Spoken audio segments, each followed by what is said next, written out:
Bonjour, je m'appelle Génissa. Ma vie avant de venir au centre d'accueil universel, c'était une vie un peu fade, on va dire. Il y avait beaucoup de problèmes, mais je comprenais pas encore. J'avais pas encore la vision spirituelle pour comprendre qu'est-ce qui agissait dans ma vie. J'ai vécu beaucoup de situations avec ma mère et vraiment j'ai connu l'église, le centre d'accueil universel, je l'ai connu comment? Grâce à l'évangélisation.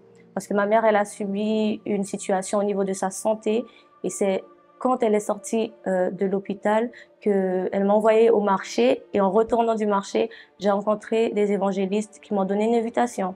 Donc quand je suis arrivée à la maison, j'ai dit à ma mère, j'ai une invitation. Tu vas venir à l'église au moment où tu as dit que tu voulais venir. Elle m'a dit oui. J'étais sûre depuis le jour que tu parles de ça. Est-ce que tu vas venir? Et le soir même, elle a préparé ses vêtements et on a commencé à aller à l'église. Et depuis, on n'a jamais quitté l'église.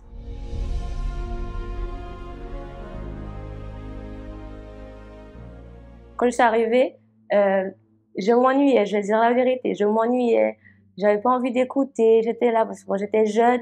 J'essayais pas de mettre l'effort. Et au sujet du pardon et la repentance, j'ai vécu toute ma vie sans mon père, qu'avec ma mère. On a vécu beaucoup de situations difficiles et compliquées.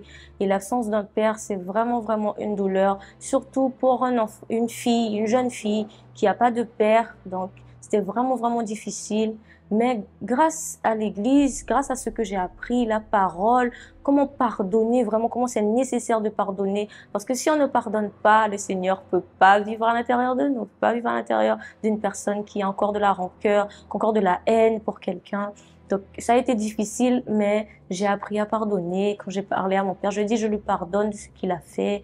Et même si peu importe qui est fautif dans la situation, je le pardonne. Et c'est ce qui m'a permis vraiment de me libérer d'une charge. Et grâce à ça, quand j'ai compris que vraiment le pardon était important, la repentance était important, que j'ai pris la décision de pardonner, de me libérer de toute la colère, toute la haine, que vraiment j'ai décidé de faire le baptême d'eau qui m'a nettoyé, vidé de tout, tout, tout. Et j'ai accepté maintenant de marcher avec Dieu. Dans toutes les réunions, je venais, mais j'ai commencé à vivre une situation au niveau d'une plaie que j'avais à ma jambe.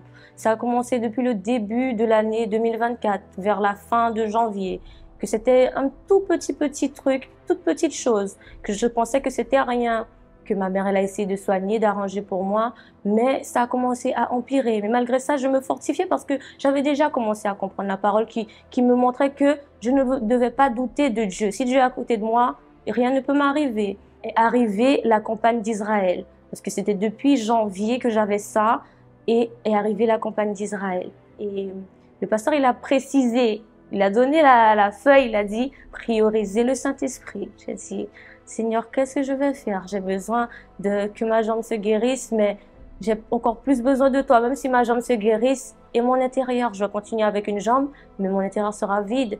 Donc, j'ai priorisé le Saint-Esprit. J'ai dit, Seigneur, je ne doute pas de toi. Je ne doute pas que tu vas me guérir, mais je priorise ton esprit. Pour préparer mon sacrifice, j'ai essayé de comprendre qu'est-ce que je pouvais mettre pour vraiment rester dans la dépendance du Seigneur. J'ai donné mon tout, j'ai donné moi, ma personne, pour lui montrer que c'est lui ou rien. Donc, je me suis montée sur l'autel avec la douleur, parce que le sacrifice, ça fait mal. C'est pas juste des miettes qu'on va donner, c'est vraiment son tout pour dire, Seigneur, c'est moi. Voici là, je n'ai rien, je n'ai plus rien. Qu'est-ce que toi, tu vas faire pour moi? Est-ce qu'il y a ta justice? Donc, je me suis dit, Seigneur, cette campagne, c'est la bonne pour le Saint-Esprit. Prioriser le Saint-Esprit.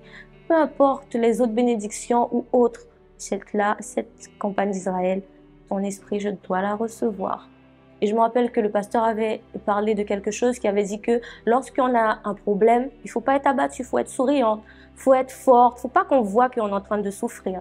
Donc quand j'allais au travail, personne ne remarquait ce que j'avais. Mais arrivé un jour où ma jambe avait vraiment gonflé et qu'elle était douloureuse, que j'ai commencé à boiter au travail. Que les gens disaient, mais tu as quoi? Qu'est-ce qui se passe? Tu boites? Je disais, non, j'ai rien, j'ai rien. Même à l'église, je venais, les gens disaient, qu'est-ce qui se passe?